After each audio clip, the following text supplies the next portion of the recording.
Hello friends, இன்னைக்கு topic என்ன அப்படின்னா கொஸ்டின் ஃபார்மேஷன். ஸோ கொஸ்டின் எப்படி ஃபார்ம் பண்ணலாம்னு பார்க்கலாமா?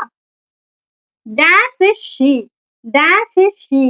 So who, who is she, யாரு அவ அப்படின்னு சொல்லுவோம் இல்லையா? ஸோ அதுக்கு தான் யாரு அப்படிங்கிற வேர்டுக்கு நம்ம என்ன செய்வோம், ஹூங்கிற வேர்டு யூஸ் பண்ணுவோம். ஹூ இஸ் ஷீ, அப்போ யார் அவள் அப்படின்னு சொல்லுவோம்.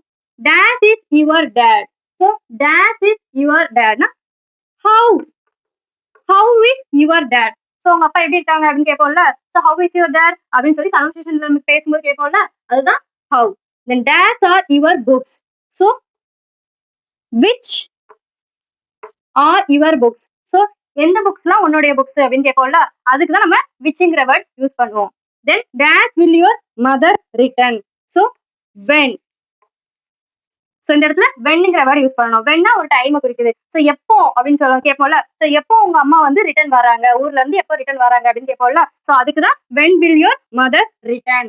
Then last, dash is this.